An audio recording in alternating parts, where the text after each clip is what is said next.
My daddy Alabama, mama Louisiana. You mix that Negro with that Creole, make a Texas Bama. I like my baby hair with... 2016 a été l'année des sœurs Knowles. Beyoncé et Solange ont toutes deux sorti un album dont l'esthétique renoue avec leur héritage afro-américain. Si Solange a toujours puisé son inspiration dans ses racines, la pop star Beyoncé surprend avec des coiffures, habits et références culturelles noires. Une esthétique et une visibilité qui ne se cantonnent pas à la musique. Des séries télévisées à succès comme Empire ou Scandal mettent en scène des Afro-Américains dans des rôles principaux en tant que chefs d'entreprise ou avocats. Au cinéma, les héros noirs occupent le haut du box-office. Dans les figures de l'ombre, on suit 3 scientifiques noirs pionnières à la NASA et l'Oscar 2017 du meilleur film est décerné à Moonlight devant l'ultra favori La La Land.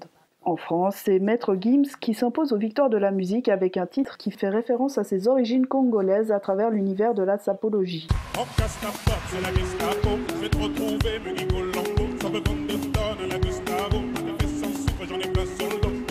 La culture populaire est le fruit de personnes qui sont issues de groupes qui sont parfois invisibilisés ou mis de côté ou méprisés. Et bien lorsqu'une personne issue de ces groupes-là assume finalement ses origines, sa culture d'origine et décide en fait de la porter telle qu'elle, et bien tout d'un coup ça donne quelque chose qui montre qu'en fait c'est parfaitement audible de tout le monde. Une personne comme Maître Gims a permis de populariser en fait voilà la sapologie qui était connue de pas mal de monde, mais pas à cette échelle-là.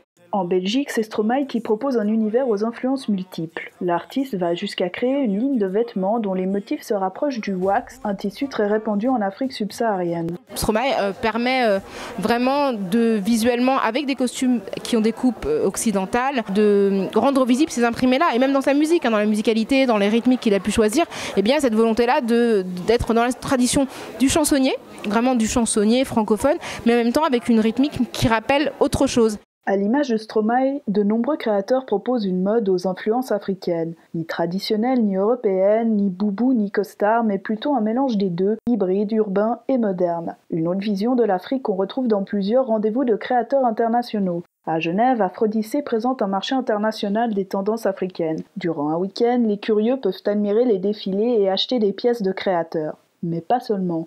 Le festival propose également des ateliers et des conférences sur des thématiques moins glamour comme la place des minorités dans les médias ou l'afroféminisme, un mélange des genres qui peut étonner à première vue. Fatou Ndiaye tient le blog Black Beauty Bag depuis 2007. Au départ, sa motivation était de pallier à l'absence de noirs dans les médias beauté. Quand j'ouvrais les magazines ou que je regardais la télé, les séries ou même en boutique produits beauté, c'était toujours la beauté blanche. Ou alors s'il y avait des pubs pour les femmes noires, on mettait toujours une femme qui représentait un peu la beauté à l'occidentale. On va vous mettre une femme qui est claire de peau, qui est très fine, qui a les cheveux un peu bouclés, pas crépus. Et du coup c'est pareil, on ne se retrouve pas dans ce genre de beauté-là, parce qu'on ne ressemble pas à ces femmes-là. Dans un contexte où la majorité de la population est blanche, l'apparence devient un enjeu politique. Les personnes qui définissent ce qui est beau, ce sont les personnes dominantes. Et donc finalement aujourd'hui avoir un événement qui s'appelle Aphrodisée, qui a pour vocation de valoriser en fait la contribution des personnes d'ascendance africaine dans la mode, eh bien c'est quelque chose qui est forcément qui conteste en fait un ordre établi, qui a tendance à valoriser uniquement les contributions blanches et occidentales. Quand on s'aime, quand on s'estime, quand on s'affirme dans une société, pour moi on est puissante. S'affirmer dans une société qui n'est pas faite pour nous, c'est tous les jours un combat, donc c'est tous les jours du militantisme. Tant que ma différence ne sera pas considérée comme normale, ce que je fais, c'est toujours un combat. Si les afrodescendants luttent aujourd'hui pour que leurs différences soient respectées, c'est parce qu'ils appartiennent pleinement à la société européenne. Nous, on est nés en Europe, on a grandi en France ou dans quelques pays que ce soit. On a été dans les mêmes écoles que les Blancs. Et nous, on se dit, on est Français aussi. Donc, respectez-nous, nous aussi, on a des droits. Donc, nous, on est plus dans la revendication et dans l'affirmation, alors que nos parents, ils étaient plus dans l'assimilation. Et aussi, on travaille, on est là, on ne veut pas rester longtemps, on ne veut pas faire du bruit. Donc, ils arrivaient à accepter des choses que nous, aujourd'hui, on ne va pas accepter. Les canons de beauté noire, longtemps dénigrés, finissent par influencer la mode et la beauté blanche, une tendance qui flirte parfois avec l'appropriation culturelle. On a beaucoup critiqué nos codes de beauté et quand on voit par exemple aujourd'hui les polémiques sur les réseaux sociaux d'appropriation culturelle, je trouve ça normal parce que on nous a dit que vos codes de beauté, votre culture, c'était quelque chose de primitif, mais aujourd'hui quand c'est repris par des grands magazines et par des blancs, tout d'un coup ça devient trendy. Par exemple, il n'y a pas longtemps, la polémique c'était Kim Kardashian avec les nattes, où on a dit que c'était des Dutch. Déjà, c'est des nattes africaines. Donc quand une femme blanche reprend les codes esthétiques d'une femme noire, tout d'un coup ça devient beau.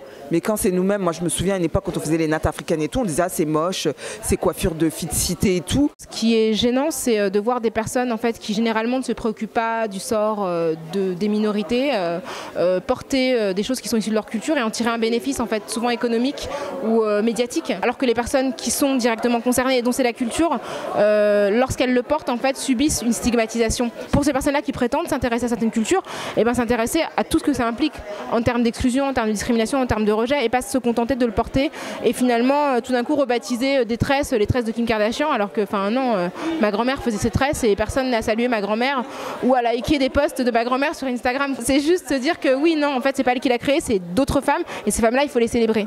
Entre normalisation de l'esthétique africaine et appropriation culturelle, la frontière est mince et un énorme travail de sensibilisation reste à faire. Les gens, c'est même pas parfois du racisme, c'est juste de la méconnaissance. Et il y a les clichés aussi, donc les gens grandissent avec ce qu'on leur a dit. En fait, faut éduquer les gens de manière positive et leur faire comprendre, voilà, il y a telle chose qu'il faut faire. Et faut être plus malin, faut être plus fin. Mon père pauvre et puis quoi? Et puis quoi? Hein? Manga et lait et puis quoi? Et puis quoi? Hein? On sort la nuit et puis quoi? Et puis quoi? Hein? On bague le chap et puis quoi? This how we gonna the yeram. I write out on my left hand. If I use my right hand, some way go come out. I swear I will key man. The man they want try. I say when I want make a vex.